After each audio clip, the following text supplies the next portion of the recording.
Je remercie notre frère Anki pour nous diriger dans les cantiques et nous aussi bienvenue à vous qui êtes ici dans la salle, dans l'auditoire, y compris ceux qui sont avec nous en ligne. C'est une journée pluvieuse et cela a créé pas mal d'inondations dans certains axes, ce qui a rendu un peu le trafic difficile. J'ai eu à échanger avec les frères Barnabé qui devraient présenter. Donc, il est pris dans le trafic. Il était encore en route pour la maison. Alors, peu importe là où vous êtes, je suis prêt à les remplacer. Vous pouvez suivre le titre là où vous êtes. Et si vous êtes en route, donc, prenez patience pour que vous arriviez à votre destination sain et sauf. Et il semble que cette situation va continuer un peu plus tard dans la soirée. Il pourrait y avoir encore des pluies parce que ça vient des ouragans qui a traversé les États-Unis, donc ça nous envoie une quantité de pluie ici au Canada. Alors, pour le titre de ce soir, j'avais déjà une étude en vue qui est le prolongement justement de l'étude du dimanche passé. Pourquoi j'ai dit le prolongement de l'étude, disons, du dimanche passé ou de moment de questions que nous avons eu le dimanche? C'est justement par rapport à la dernière question qui a été posée par un frère. Je n'ai pas eu vraiment le temps de développer, alors je vais profiter justement dans ces moments de remplacement pour prolonger les explications et cela va être pour notre bénéfice à nous tous, surtout que je dis toujours lorsque une problématique ou une question est posée en public, c'est toujours mieux de régler en public pour essayer de faire en profiter le grand nombre, surtout que cela reste dans notre compte, dans nos sites, et même le frère qui a posé la question peut consulter. Bien, alors je vais commencer directement par quelques exemples qui me concernent personnellement pour répondre à ces problématiques, justement. Il y a plusieurs années, une vingtaine d'années, je travaillais avec une assemblée qui est à Genève, donc en Suisse, et parmi mes occupations ou mes engagements, je devrais visiter les centres d'hébergement des réfugiés, les nouveaux venus, pour leur présenter toujours la parole de Christ. Mais comme ils étaient dans des situations très précaires, il fallait les aider aussi dans leur démarche, que ce soit leur recours. La plupart des personnes contactées sont devenues chrétiens et ils ont été baptisés pour le pardon de leurs péchés de différentes origines. Il y avait des Maliens, des Sénégalais, des Guinéens qui sont devenus chrétiens et ils ont été intégrés à l'Église du Christ de Genève. On a fait beaucoup de succès de ces côtés parce qu'il y a eu plusieurs baptêmes. Mais malheureusement, comme la Suisse est appelée aussi terre d'asile, mais étant donné la superficie de ces petits pays en Europe, ils ne sont pas préparés pour accueillir tout le monde parce que les gens viennent en grand nombre. La plupart des demandes étaient refusées. Alors, nous étions justement dans une situation où les gens qui sont devenus chrétiens, après un court moment, ils devaient quitter et ils devaient retourner dans leur pays parce qu'on appelle ça, c'est des renvois. Alors, cela nous touchait parce qu'on devait se séparer sur une décision de la Cour. Alors, un frère qui est évangéliste de Lausanne et même le frère Marc disait toujours, ne vous en faites pas, ce sont des missionnaires. Maintenant qu'ils vont retourner dans leur pays d'origine, ils vont apporter l'évangile dans leur pays d'origine. Et c'était le message qu'on transmettait à toutes ces personnes et ils étaient plusieurs dans cette situation. Le deuxième exemple que je vais prendre, c'est que j'avais aussi pour mission d'aller dans des prisons pour apporter la bonne nouvelle. Et j'avais l'autorisation comme aumônier d'entrer dans les prisons et aussi dans les hôpitaux pour prêcher l'évangile aux malades. Ça prenait une autorisation. C'est pour cela que je vous demande aussi de prier, puisque je travaille pour avoir cette sorte d'autorisation ici à Québec. Et je crois que je vais en arriver là, parce que ça prend aussi une certaine formation. Alors, j'ai rencontré dans les prisons de haute sécurité à Genève des personnes, par exemple, qui ont commis des crimes. Je me rappelle avoir rencontré quelqu'un qui avait étranglé sa femme et sa femme est morte à la suite de cet étranglement. Donc, c'était une personne d'origine africaine, mais sa femme était une blanche d'origine suisse. Alors, il était dans une situation vraiment difficile parce qu'il a tué une fille du pays alors que lui, il était accueilli comme réfugié. Alors, il me disait, je ne sais pas ce qui m'a pris, j'ai trop bu ce soir et je suis jaloux parce que j'avais vu quelqu'un qui parlait avec ma femme. J'avais l'impression que ma femme me trompait, ce qui n'était pas le cas. Et il a été condamné à perpétuité, justement, sans possibilité que sa peine soit réduite. Mais il me demandait vraiment que je prie pour lui au cas où il mourrait, que Dieu puisse le pardonner. Et dans mon expérience d'aller dans les hôpitaux, j'ai accompagné plusieurs personnes qui étaient au dernier stade de leur vie. Et je vais donner un seul exemple. J'ai accompagné quelqu'un qui était atteint du virus de sida et qui devrait mourir. C'est l'hôpital qui m'a appelé. Parce que quand on est aumônier, on vous appelle, c'est sur appel. Vous n'allez pas n'importe comment à l'hôpital. Vous n'allez pas n'importe comment non plus dans les prisons. Il faut qu'on vous appelle. Lorsqu'il y a besoin, on vous appelle. C'est comme ici au Canada. C'est le gouvernement qui va vous appeler, qu'il y a quelqu'un qui est en prison, qui a besoin d'un accompagnateur spirituel. Je suis allé rencontrer cette personne qui luttait à sa mort. Il m'a dit, je veux confesser parce que je sais que je vais mourir. Alors, mon frère, je meurs. Et la cause de ma maladie, parce que je ne pouvais pas savoir de quoi elle souffrait, c'est lui qui m'a dit, la personne m'a dit, au fait, c'est le virus.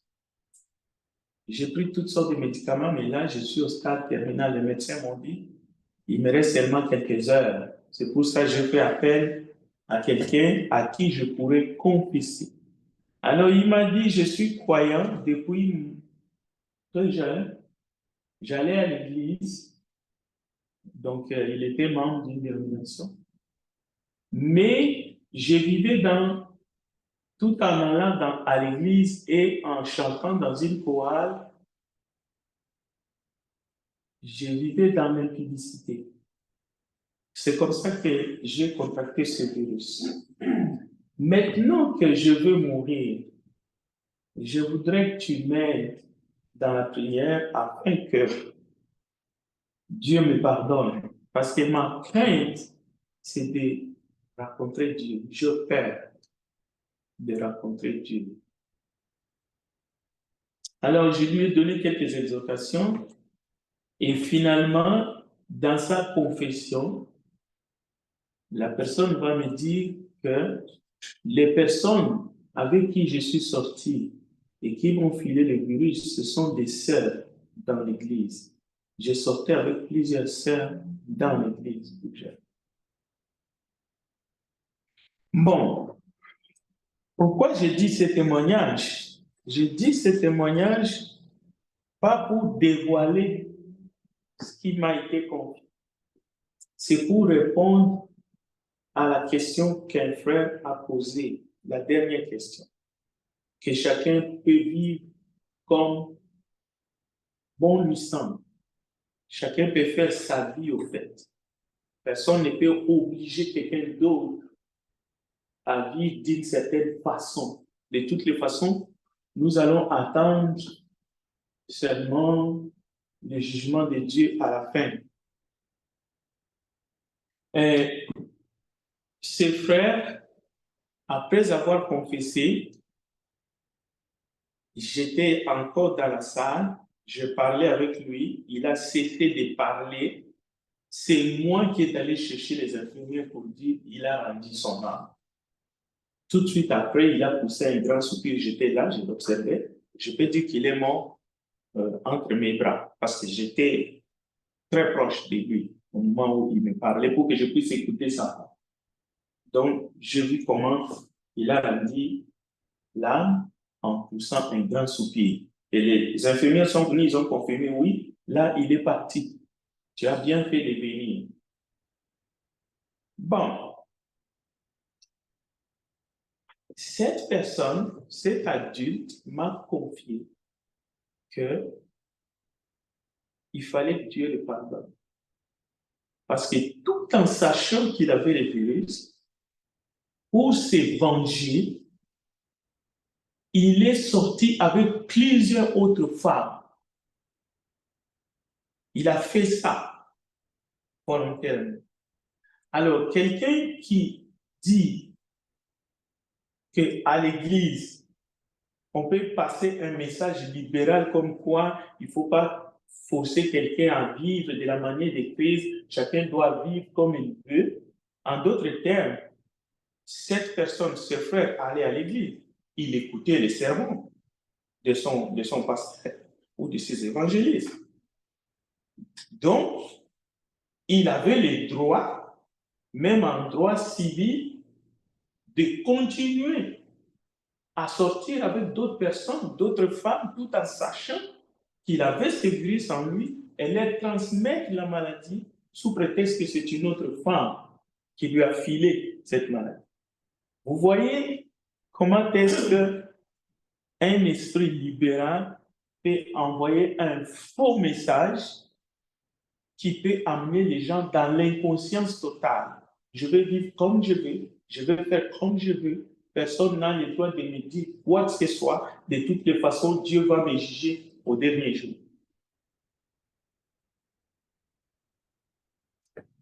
J'ai cité les livres d'Égypte. Je vais vous amener maintenant dans la lecture du livre d'Égypte. Je veux paraphraser. J'ai cité aussi les apôtres. J'ai pris quelques exemples pour dire si Paul était ici, si Pierre était ici, si Jacques ou Jude était ici.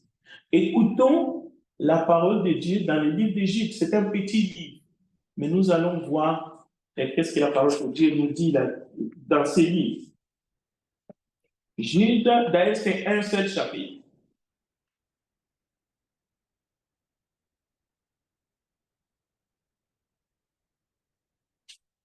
Comme je vais paraphraser, je vais juste, ce n'est pas notre verset principal, je vais le faire ici devant pour que les sons soient très clairs pour ceux qui sont à la maison.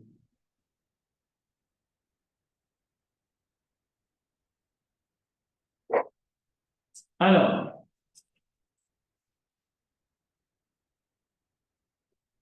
Jude, serviteur de Dieu, serviteur de Jésus-Christ et frère de Jacques, à ceux qui ont été appelés, qui sont aimés en Dieu le Père et gardés pour Jésus-Christ.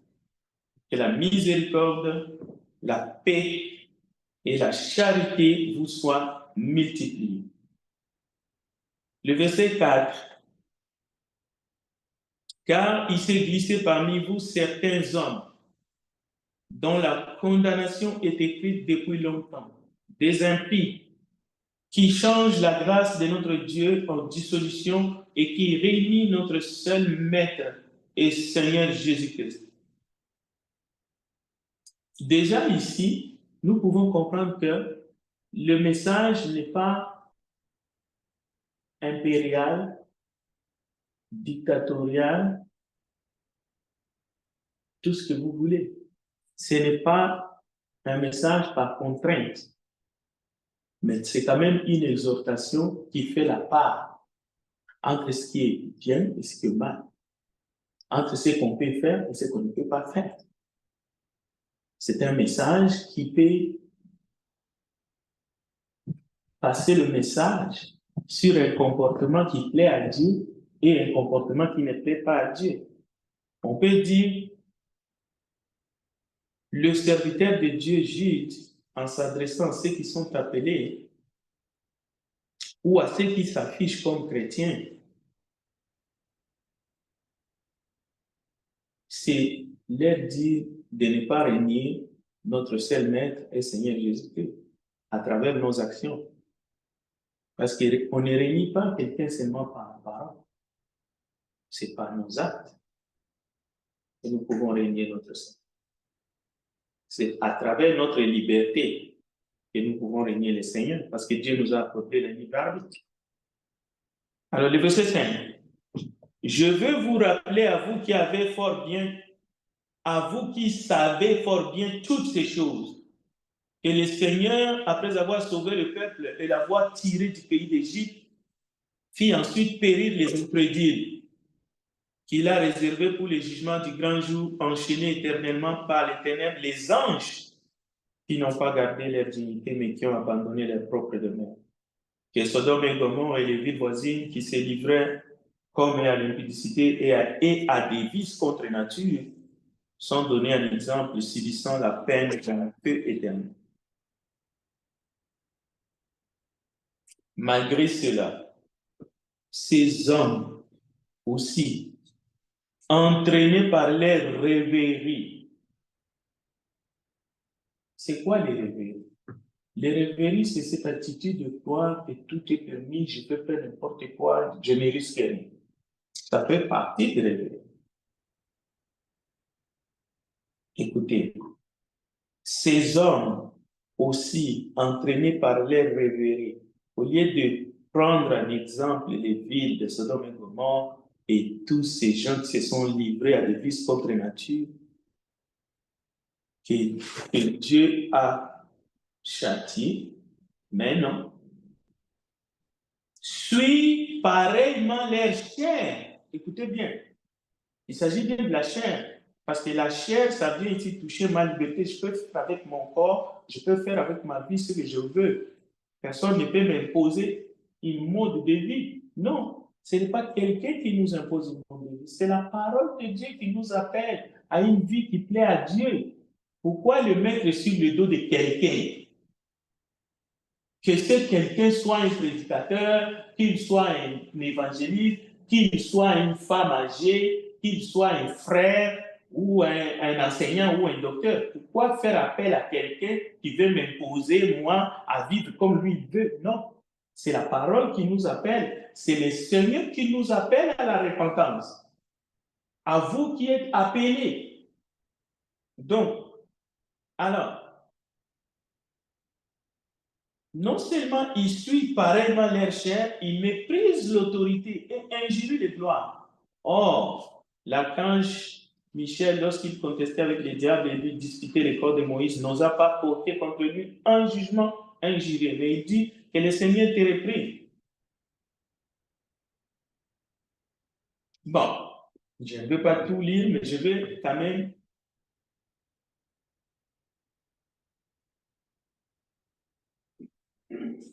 lire le verset 17. Pourquoi le verset 17? Parce qu'ici, on nous donne un modèle. Un modèle pour ne pas marcher selon les convoitises de notre chair au nom de la liberté, mais marcher selon la doctrine du Seigneur Jésus-Christ. Alors, j'ai lu le verset 17. Mais vous, bien-aimés, souvenez-vous des choses annoncées d'avance par les apôtres. C'est pour ça que j'ai cité les apôtres en répondant à cette question. Donc, vous bien-aimés, souvenez-vous des choses annoncées d'avance par les apôtres de notre Seigneur Jésus-Christ. Il vous disait qu'au dernier temps, il y aurait des moqueurs, marchant selon leur convoitise impie. Ce sont ceux qui provoquent des divisions, hommes sensuels, n'ayant pas l'esprit. Alors, les gens qui ont déjà provoqué des divisions et qui continuent à provoquer des divisions, même à travers ce qu'ils disent, ils provoquent des divisions dans les cœurs. Parce qu'il y a ceux qui disent, ah, ce qu'il a dit est vrai. Mais d'autres disent, non, ce qu'il a dit, ce n'est pas vrai. Donc, il vient de provoquer encore une division. Parce que la division, ce n'est pas seulement prendre les gens et partir avec eux, soi-disant pour commencer une église et après les abandonner. Et commettre des choses abominables dans sa vie. Et vouloir que tout le monde fasse comme nous. C'est comme l'exemple que je vous ai dit de ses frères. Mais lui, il s'est repenti à des doigts de la mort. Bon, il s'est repenti. Ce n'est pas moi qui peux dire à quelqu'un, Dieu t'a pardonné. Non. Moi, j'étais là juste pour écouter la confession. Mais il a dit des choses graves. Moi, j'avais froid au dos d'attendre qu'il a filé le virus à plusieurs personnes. Et parmi ces personnes, il y a des gens qui ne connaissaient pas Dieu comme lui. Parce que lui, il a fait appel parce qu'il voulait se repentir devant Dieu. Mais il y en a qui sont morts sans connaître Dieu. Voilà. Ce sont ceux qui provoquent des divisions, j'insiste. Parce que il n'y a rien de nouveau sous le soleil. Si quelqu'un est capable de tuer une fois, il peut tuer une seconde fois. Si quelqu'un a déjà provoqué une division, il peut provoquer encore une deuxième et une troisième. Bien. Verset 20. Pour vous, bien-aimés, vous édifiant vous-même sur votre très sainte foi et priant par le Saint-Esprit, maintenez-vous dans l'amour de Dieu en attendant la miséricorde de notre Seigneur Jésus-Christ pour la vie éternelle. Et ce verset-là, je l'ai cité sommairement. Là, je vais le lire entier. C'est le verset 28. Reprenez les uns, ceux qui contestent, sauvez-en d'autres en les arrachant du feu. Et pour d'autres encore, ayez une pitié mêlée de crainte, haïssant jusqu'à la tunique souillée par la chair. Écoutez la fin du message du juge serviteur de Dieu, c'est le verset 24 et 25. Or, à celui qui peut vous préserver de toute chute et vous faire paraître devant sa gloire, irrépréhensible et dans l'allégresse, Dieu seul, notre Sauveur, par Jésus-Christ notre Seigneur, soit gloire, majesté, force et puissance, dès avant tous les temps et maintenant dans tous les siècles. Amen. Donc, nous venons de voir en quelques minutes le résumé de ces livres de Jules.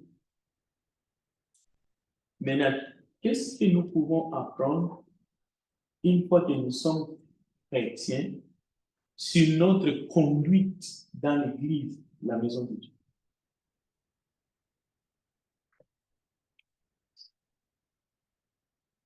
Je vais demander à un frère de nous lire un texte qui se trouve dans 1er Pierre. Je ne sais pas où j'ai mis ce texte. Première lettre de Pierre.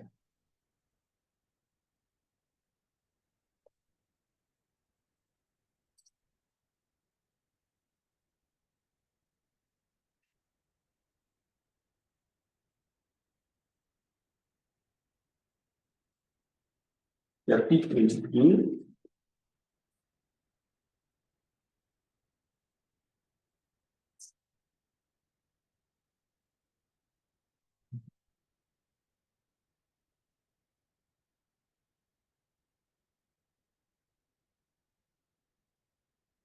Non, c'est pas première lettre de Pierre.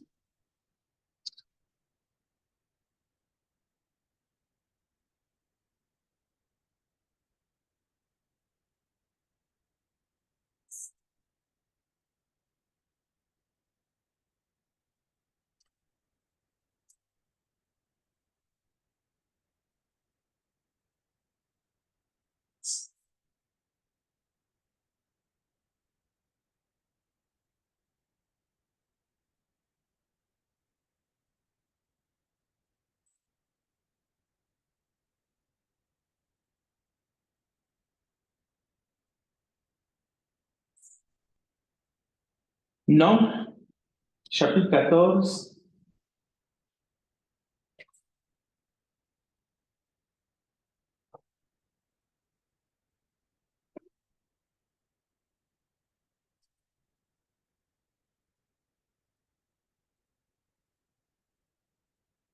Nombre, chapitre 14, on va lire peut-être les versets 5 à 12, s'il vous plaît.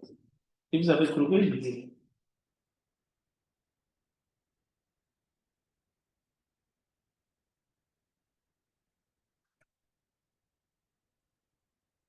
Moïse et Aaron tombaient sur leur visage, en présence de toute l'assemblée et réunis des enfants d'Israël. Et parmi ceux qui avaient exploré le pays, Josué, fils de Nun, et Caleb, fils de Jéphuné, déchiraient leurs vêtements et parlaient ainsi à toute l'assemblée des enfants d'Israël.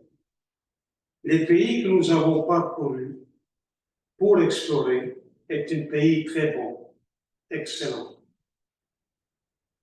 Si l'Éternel nous est favorable, il nous mènera dans ce pays et nous le donnera dans ce pays où coule le lait et le miel. Seulement, ne soyez point rebelles contre l'Éternel et ne craignez point les gens de ce pays, car ils nous serviront de pâture. Ils n'ont plus d'ombrage pour les couvrir. L'Éternel est avec nous. Ne les craignez point. Toute l'assemblée parlait de les lapider. Lorsque la gloire de l'Éternel apparut sur les tentes d'assignation, devant tous les enfants d'Israël, l'Éternel dit à Moïse, « Jusqu'à quand ce peuple me brisera-t-il? Jusqu'à quand ne croirait-il pas à moi, malgré toutes les prodiges que j'ai faits au milieu de lui? » Merci. Bon. Nous avions étudié il y a 2 semaines passées les prières d'intercession de Moïse, serviteur de Dieu en faveur du peuple. Je voudrais revenir là-dessus. Cela ne s'est pas fait une fois, ou 2 fois, ou 3 fois. Toute la vie de Moïse ne faisait que intercéder auprès de Dieu en faveur du peuple. Pourquoi? Parce que le peuple était rebelle. Pourquoi Moïse intercédait? C'est parce que le peuple péchait contre Dieu. Alors, dans la Bible, nous avons des exemples. À Mara, à Rephidim, à la montagne de Sinaï, à Tabera, à Kibro, à Tava. Le frère Marico vient de nous dire dans Nombre chapitre 14. Au désert des Paran, le peuple venait de pécher devant l'Éternel. Comme nous venons de l'entendre, tous les fils d'Israël murmurèrent contre Moïse et contre Aaron, et ils voulaient lapider Moïse et Aaron. Ils ont dit à Moïse et Aaron, nous allons établir un nouveau chef sur nous, afin que nous puissions retourner en Égypte. Donc, c'est un retour en arrière. C'est là justement que l'Éternel menace de détruire le peuple par la peste. C'est une maladie terrible. Et l'Éternel dit à Moïse, je ferai de toi une nation grande et forte, mais je vais détruire le peuple. Mais Moïse n'attend pas ça de ses oreilles, ni Aaron d'ailleurs. Moïse intercéda de nouveau en disant, Éternel, pardonne, je te prie, l'iniquité de ce peuple, selon la grandeur de ta bonté. Et comme tu as pardonné ces peuples depuis l'Égypte jusqu'ici, ça c'est le verset 15 à 19. Le point important qui rejoint ce que nous venons de voir dans la première partie. On ne peut intercéder et implorer dans le sens de solliciter la grâce divine. C'est parce que le peuple a péché ou quelqu'un a péché qu'on peut implorer la grâce de Dieu pour la personne. Alors, au verset 20 du texte que le frère, j'aimerais qu'on lit littéralement les versets 19 et 20, s'il vous plaît, de Nombre chapitre 14, pour voir quelle est la réaction de l'Éternel à l'intercession de Moïse en faveur du peuple.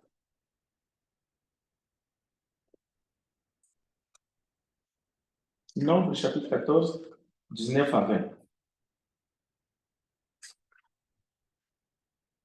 Pardonne l'iniquité de ce peuple, selon la grandeur de ta miséricorde, comme tu as pardonné à ce peuple depuis l'Égypte jusqu'ici. L'Éternel dit, je pardonne comme tu l'as demandé. Merci. Vous voyez, la Bible, l'Éternel dit, je pardonne selon ta parole. Je pardonne comme tu l'as demandé.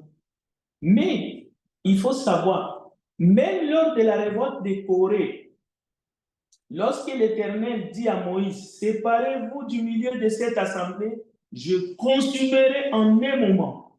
Et l'Éternel voulait consumer toute l'assemblée. Moïse et Aaron tombèrent sur leur face et intercédèrent. Écoutez bien l'intercession de Moïse et Aaron. Ô Dieu, Dieu des esprits de toute chair, un seul homme péchera et tu seras courroucé contre toute l'assemblée. C'était une question. Mais en réalité, ce n'est pas une question qu'il pose à Dieu, non. Moïse et Aaron tombent face contre terre, ils intercèdent en faveur du peuple. Ils demandent pardon pour le peuple. Et si vous continuez la lecture au verset 22, Dieu exauce. Mais le point fort, c'est que chaque fois que Moïse tombe pour intercéder en faveur du peuple, il ne cache pas que le peuple a péché. Il n'essaye pas de jouer là-dedans. Il n'essaye pas d'appeler le mal bien ou le bien mal. C'est-à-dire, il ne minimise pas les péchés du peuple, ni son propre péché, ni le péché d'Aaron, ni le péché de Myriam. Ce sont des principes divins qu'il faut maîtriser si nous voulons être utiles à Dieu. Chaque fois que Moïse et Aaron ont intercédé en faveur du peuple, et c'était leur devoir de le faire, ils n'ont jamais cherché à masquer les péchés du peuple. Même pas leurs propres péchés. Aucun prophète de Dieu, que ce soit Jérémie, que ce soit Ésaïe, que ce soit Ézéchiel, lorsqu'ils intercèdent pour eux, pour le peuple, pour la nation, ils ont toujours dit, nous avons péché. Et lorsque Dieu voit la sincérité de ses serviteurs, la pureté, la reconnaissance que Dieu a été offensé, que son honneur a été traîné dans la boue, c'est là que Dieu revient. C'est là que Dieu peut faire grâce. Donc, l'évangile libéral qui consiste à dire aux gens, que ce soit aux gens du monde ou aux gens de l'Église, non, c'est pas grave, c'est pas si grave que ça, ou essayer de jouer avec les péchés, alors que Dieu ne joue pas avec les péchés. Dieu ne tient pas un coupable pour un innocent. C'est une abomination. C'est très utile. Il faut comprendre. J'ai été choqué d'entendre des paroles similaires dans un culte, dans un moment où on est réunis pour proclamer la bonne nouvelle, l'évangile de grâce, la repentance, dans une conférence annuelle. Et toute personne qui a l'Esprit de Dieu ne peut qu'être choquée. Voilà. 1 Pierre chapitre 2, verset 15. Car c'est la volonté de Dieu qu'en pratiquant le bien, vous réduisiez au silence les hommes ignorants et insensés. Temps libre, tout en étant libre, sans faire de la liberté un voile qui couvre la méchanceté. Cela est valable même dans le cadre de la famille. Ce n'est pas en couvrant ou en changeant la vérité en mensonge que tu peux démontrer l'amour pour un enfant. Non, c'est en lui disant la vérité avec amour que tu peux gagner son âme, mais pour l'éternité. Parce que nous tous, nous étions enfants. Nous avions l'impression que nos parents étaient durs, méchants, ainsi de suite. Mais aujourd'hui, à cet âge, nous nous rendons compte, non, ils travaillaient pour notre bien, pour que nous soyons des hommes, que nous ayons un caractère au moins.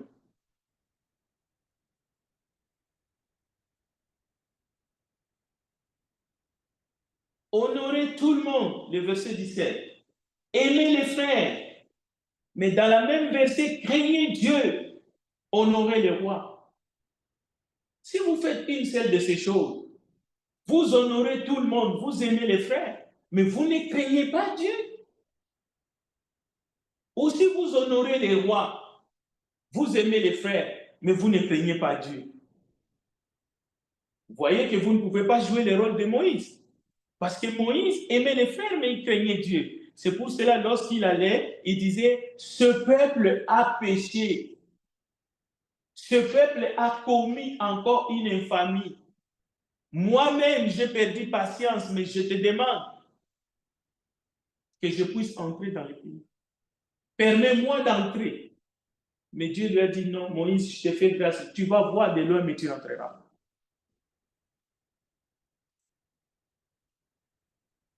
C'est un piège, parce qu'aujourd'hui, les prédicateurs, c'est qui?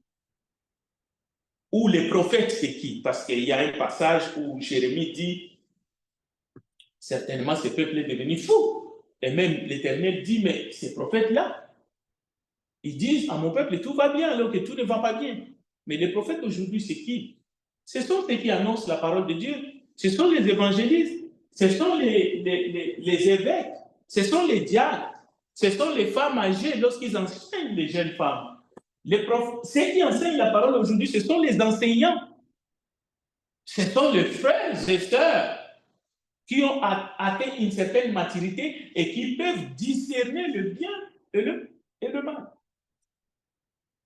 Mais lorsque vous êtes dans la confusion, lorsque vous ne pouvez pas discerner ce qui est bien et ce qui est mal, lorsque vous êtes dans la confusion d'appeler le mal bien et le bien mal, à ce moment-là, vous ne pouvez pas intercéder en faveur des perdus.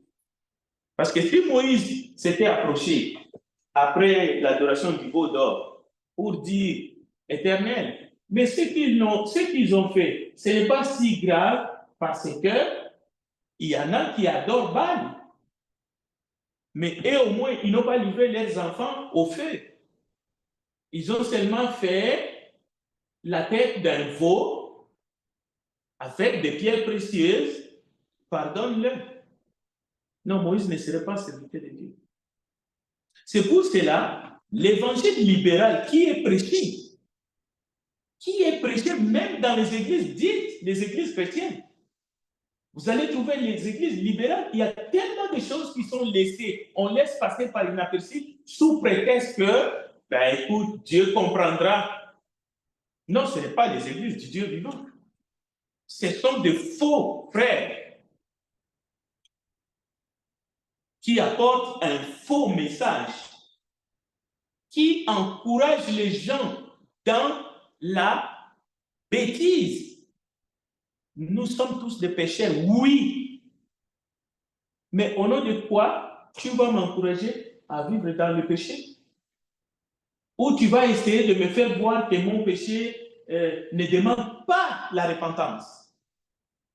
Au nom de quoi? Au nom de quoi tu vas venir ici pour enseigner un évangile biaisé?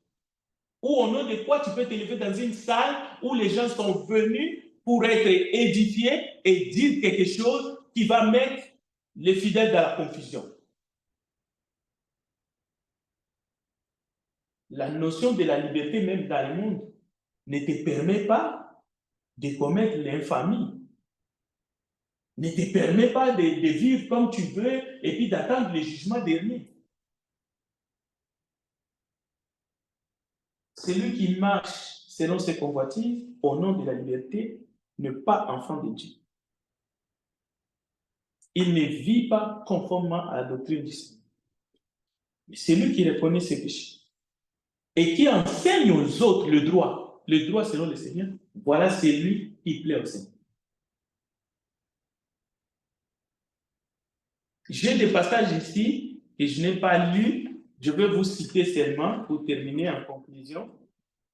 Hébreux 5, 14. Mais la nourriture solide est pour les hommes faits, pour ceux dont le jugement est exercé par l'usage à discerner ce qui est bien et ce qui est mal.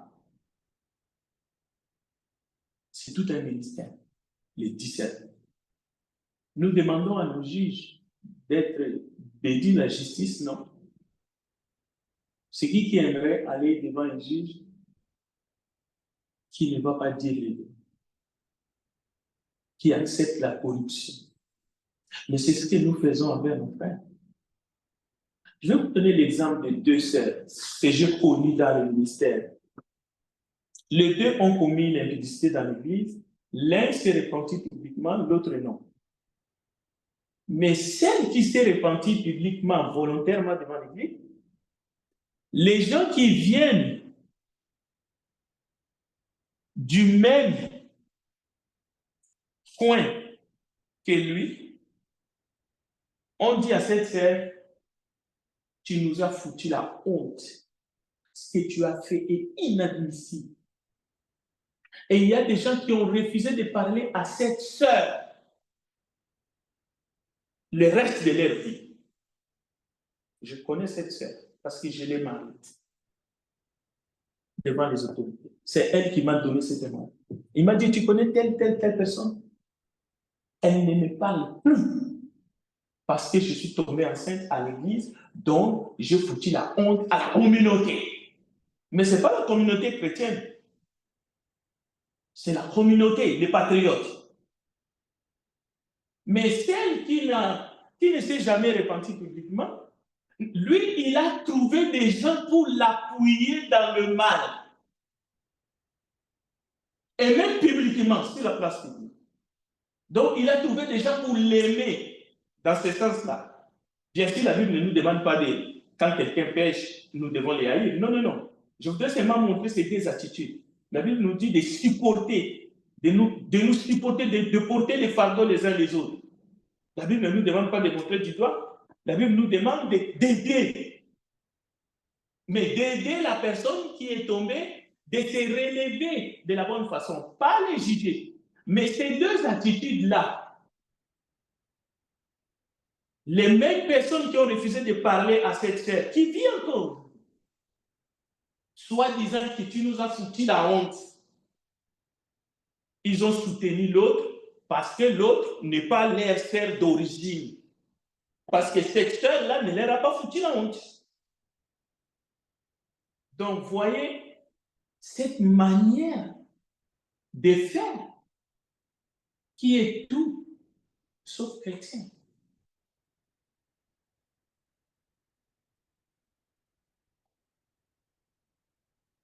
Jérémie chapitre 4, verset 22. Certainement mon peuple ne connaît pas. J'ai prié le Seigneur que nous puissions nous ressaisir mais que nous puissions rejeter tout esprit d'un évangile libéral qui ne proclame pas la sainteté et la gloire de Dieu, même si nous sommes faibles. Parce que Dieu ne regarde pas notre faiblesse. Il regarde l'œuvre de Jésus-Christ à la croix pour nous sauver. Mais le message de l'évangile, ce n'est pas un message ferme. Ce n'est pas fermer les gens, fermer le royaume des cieux aux gens qui veulent y entrer. Non, c'est leur montrer, leur proclamer la repentance et les chemins de la vérité. Et Dieu bénisse sa parole. Je vais laisser notre frère Andy venir. Il nous reste encore 10 minutes pour clôturer cette soirée.